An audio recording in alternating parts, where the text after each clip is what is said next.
The WNBA Semifinals are officially on fire.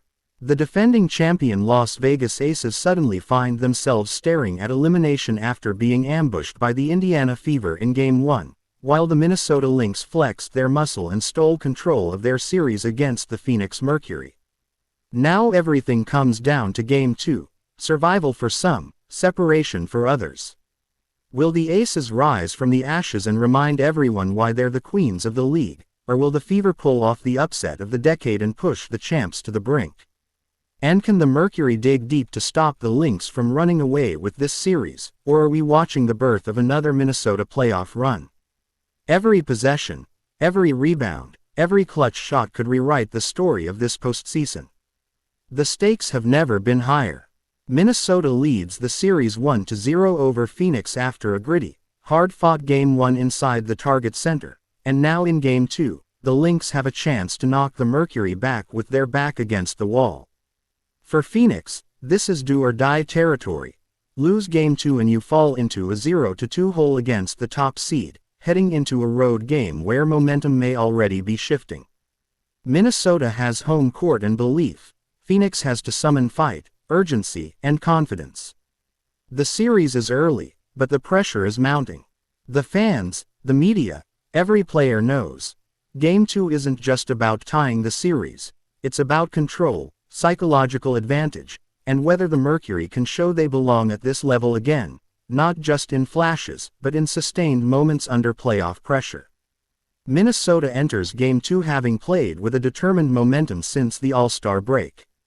Their season was stellar. They dominated regular season matchups versus the Mercury, winning 3 of 4, and Game 1 showed their ability to weather early shocks. Down at half, trailing by 7, Minnesota flipped the script through defensive intensity, rebounding, and by leaning into veteran leadership. Courtney Williams, Kayla McBride, and Napheesa Collier stepped up when it mattered. Phoenix came into Game 1 with energy and paint dominance early, looked poised, but their shooting from deep was ice cold, especially in the second half, and their defense couldn't maintain the pressure. For Game 2, Phoenix needs to clean up those misses, ramp up defensive rotations, avoid letting Minnesota get flowing from the arcs, and keep their star wings involved from the start. Momentum is with Minnesota, but it's fragile. Phoenix knows, if they come out with fire, this game could swing massively. Injury reports and availability tilt the board slightly. Minnesota is dealing with the loss of De'Joni Carrington, out for the rest of the postseason with a left foot injury. Her absence removes a two-way guard who has provided scoring off the bench, made key defensive assignments, and spaced the floor. The Lynx bench is thinner without her, and role players will have to absorb more minutes. On Phoenix's side, the team enters Game 2 relatively clean. No major new injuries have been reported. Sato Sabally, Alyssa Thomas, Kalia Copper are all expected to be active. That gives Phoenix an advantage in depth and consistency. The difference of having a full roster versus operating with missing parts is always magnified in postseason stretch drives, especially in Game 2 where legs, energy, and rotations matter. Player matchups and X factors will define everything. Collier versus the Mercury frontcourt is the marquee matchup. Collier's inside scoring, rebounding, and presence in the paint demand attention. If Phoenix tries to double-team her, that opens up shooters. On the Mercury side, Sabally and Thomas become critical. Sabally with her ability to stretch the floor, to attack closeouts, to slip screens. Thomas with her playmaking, rebounding, ability to generate offense through contact and second-effort plays. On the wings, Kayla McBride will have shots. Courtney Williams will need to attack early and get the Mercury defense scrambling. Phoenix's role players, bench wings, shooters, must contribute. If their secondary scoring dries up or their defense deteriorates, Minnesota's experience will take over. Also, transition offense could be a hidden X factor. Phoenix can get sloppy defensively, and if Minnesota forces turnovers, cuts, and fast breaks, that will hurt. Statistical edges favor Minnesota in key areas. After Game 1, the Lynx demonstrated superior rebounding, especially second-chance boards. Phoenix's strong start in the paint in first half of Game 1 gave them early comfort, but Minnesota tightened up inside the paint in the second half and limited Phoenix's ability to score after misses. Shooting from three-point land was abysmal for Phoenix after halftime in Game 1. If they improve that, they stay in the game. Minnesota's defensive rating, especially in crucial stretches, has been among the best league-wide. Their ability to force contested shots, to close out shooters, to make help defense rotate, was evident. Turnover margin is another battleground. Phoenix appeared rattled late in Game 1 after some miscues. Minnesota capitalized. Pace will matter. Phoenix wants to run, wants to generate offense off misses. Minnesota is comfortable in grind, in structured offense, in taking what the defense gives. That contrast makes every possession, every miss, every defensive stop feel enormous. On betting odds and market trends, Game 2 is shaping up like many expect. The Lynx with modest favoritism at home, the total being debated because of Phoenix's potential to break out offensively. Market watchers are eyeing props like Sabali's scoring, Thomas rebounding, and points from perimeter shooters. Mercury plus 7.5 is likely being considered by many given their first half performance and their ability to stay in Game 1 despite cold shooting. The over-under will reflect expectations of adjustment. Do Phoenix shoot better from long range? Do both teams play tighter defense and slower pace? MVP or best player props likely tilt toward Collier, especially after her first game strong showing in points and boards. These betting market whispers tell us what people believe. Minnesota is favored, but many expect resistance from Phoenix. Many see value in the underdog fight, in the Mercury pushing the pace, in perimeter shooters stepping up. Predicted game flow will be a war. Expect Phoenix to come out with fire. Start with aggression, trying to take control early, defend tightly, attack inside and force Minnesota out of rhythm. They'll push through Thomas, Sabally, Copper to try to establish offense early and make Minnesota pay for every mistake. The Lynx will respond with structure, defense, rebounding, smart offense, patience with shot selection. I expect Minnesota to retake control in the middle quarters, especially when Phoenix's early tricks and runs fade. The bench moments for both teams will matter. Lynx's veterans in clutch moments, Phoenix's bench needing to silence momentum. Heading into the fourth quarter, expect a tight score, maybe Mercury narrowing gap, but Minnesota's resilience, their home court, their ability to control defensive stops and limit Phoenix's transition opportunities will allow them to close. By the end, the game likely tilts back to the Lynx, but not without heart from Phoenix. Final score prediction: Lynx 85, Mercury 78. A 7-point win, controlled but tested. Phoenix will push hard and threaten, but Minnesota's adjustments and depth will carry them through. The MVP, best player of the night, will be Napheesa Collier. Her inside work, her rebounding, her defensive presence, combined with scoring when needed, will make the difference. If she gets help from McBride and Williams, she'll command attention and discomfort for Phoenix's defense. Narrative and drama are already writing themselves. For Minnesota, commanding Game 2 means putting the series out of reach early, cementing belief that leadership, depth, and consistency win tournaments. For Phoenix, Game 2 is redemption moment, proving that Game 1 was not their ceiling, that they can tighten up, that they can shoot better, defend stronger, silence doubts. The pressure mounts on both sides. Lynx to prove dominance, Mercury to prove resilience. Every shot, every rebound, every defensive stop will echo beyond this game, beyond this series. The shockwaves are still echoing from Game 1. Indiana Fever stunned the Las Vegas Aces on their own court, stealing Game 1 in Las Vegas with a commanding performance that no one saw coming. Now Game 2 looms, and for the Aces, there is no margin for error. The series stands 1-0 in favor of the Fever, and what's at stake tonight is more than just even footing. It is pride, legacy, belief, and momentum. The Aces, despite being the second seed and loaded with star power, must respond or risk letting their season slip away. The Fever, meanwhile, already have the psychological upper hand. A win tonight puts massive pressure on Las Vegas, shifts the series dynamics, and forces their opponent to chase rather than lead. Game 2 is not just a battle for a win, it is a message. Are you the champion or the pretender? Indiana enters Game 2 riding a wave of confidence. Their roster is thin, but their spirit is thick.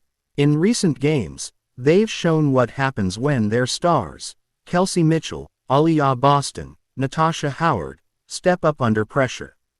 Mitchell erupted for 34 points in Game 1, carving up the Aces' defense, knocking down three-pointers, and taking over in crucial moments.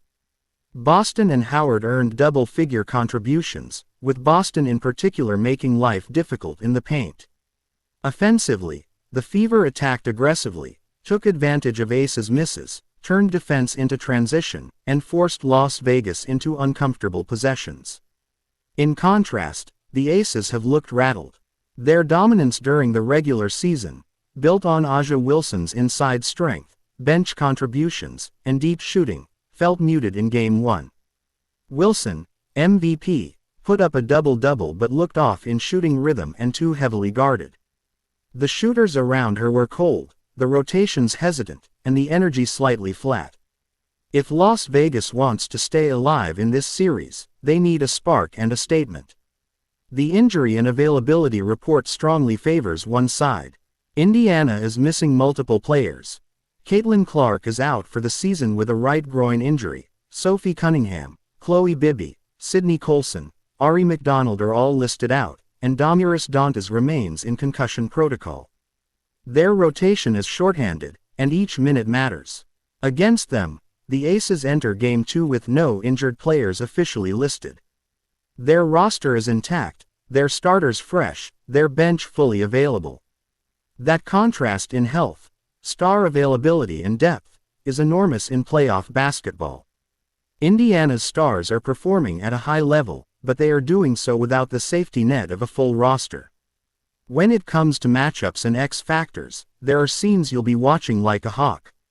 First, Kelsey Mitchell versus the Aces, backcourt defense is the headline. Mitchell's Game 1 performance was career-defining, mid-range pull-ups, corner threes, driving into traffic, drawing fouls.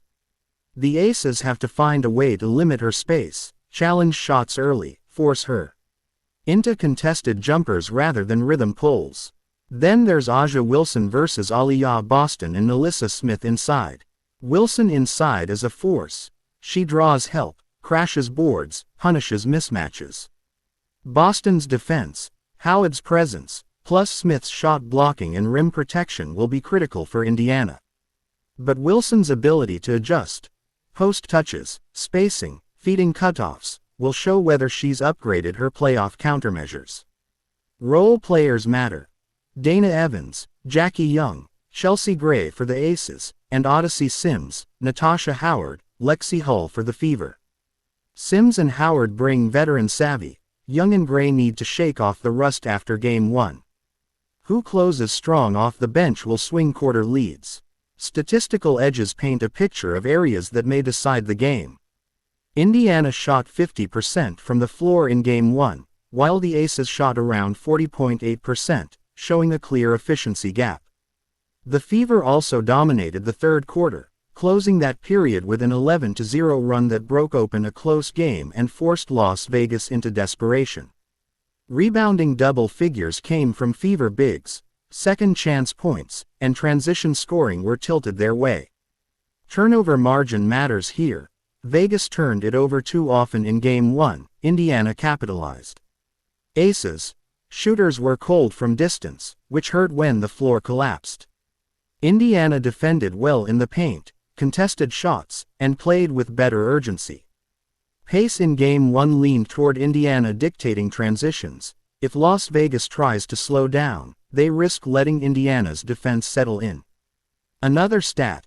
The Aces' home record was near perfect entering the semis, but Game 1 shattered that, showing that home court is not invulnerable. Indiana has won at least 2 of the regular season matchups against the Aces. The betting and market trends reflect all of this. In Game 1, the odds didn't favor the Fever, but they defied expectations. Public money is now shifting. Prop bets are centered around Mitchell over her usual scoring line, Boston rebounds, Howard inside points, free throw attempts, and aces, shooters hitting under their expected three-point marks. Over-under watchers are wondering whether Game 2 will be higher scoring if aces shoot better or lower if Indiana clamps down defensively. MVP markets are trending toward A'ja Wilson because of her status, but bettors are giving serious respect to Kelsey Mitchell after her Game 1 explosion. The spread for Game 2 is expected to favor the Aces somewhat due to home advantage, but likely less than dominant, because Indiana demonstrated they can win in Las Vegas. The total points line may move up or down depending on how cold the Aces, shooters are. But the value seems to be on Indiana continuing their disruption, possibly covering spread again, or betting on overs only if both teams shoot well from deep. Here is how I see Game 2 unfolding. Tip-off is electric. Indiana again comes out aggressive, trying to replicate the energy of Game 1. They will look to attack early, make Las Vegas pay for turnovers, push the pace in transition, and get Mitchell going to heat up teammates. The Aces will respond with Wilson asserting presence in the paint, demanding double teams, drawing fouls, and trying to pry open the floor for their shooters. We'll see runs. Indiana made a big one in third quarter of Game 1. Expect Las Vegas to try to counter with adjustments from Becky Hammon, changing defensive matchups, increasing off-ball movement, maybe closing gaps at the wings. The middle quarters will be a tug of war. Momentum may swing with bench bursts, with Jade or Young or Gray stepping up. In the fourth, the tension heightens. Fatigue, foul trouble, and who can execute under pressure will decide. I expect the game to be close until final minutes. Where Indiana's confidence from Game 1 gives them edge, or Las Vegas's star power forces a rally. My final score prediction: Indiana Fever 87, Las Vegas Aces 83. A 4-point win for Indiana. Not massive, but enough that they steal Game 2 and suddenly look like favorites for the series rather than the underdog shock squad. The MVP, best player of Game 2 will be Kelsey Mitchell. Her scoring ability to create off the dribble, draw fouls and hit big shots in transition, combined with her confidence from Game 1, gives her the momentum. If she continues her aggression, she will force Las Vegas defense to adjust, collapse, and open up lanes for others. This series is no longer a question of whether Indiana can win, it's about whether Las Vegas can reclaim dominance. The Aces must silence doubt, heat up their shooters, raise their defensive intensity, rebounding and closeouts, or else Indiana becomes the team with the emotional edge, the crowd behind them, the belief that upsets are possible. Pressure's on the Aces to prove everything still belongs to them, while Indiana has nothing to lose and everything to gain. Game the second of may be the night the narrative shifts completely. The semifinals are delivering pure chaos, and this is just the beginning. If you love the drama, the strategy, and the emotion behind every WNBA playoff game, then you're in the right place. Here on Beyond the Box Score, we break it all down, from the X factors to the final score predictions, giving you the edge before the next tip-off. So smash that subscribe button, drop a comment with your own prediction, and join our growing community of fans who see the game deeper than the headlines. This postseason is history in the making. Don't just watch it, live it with us.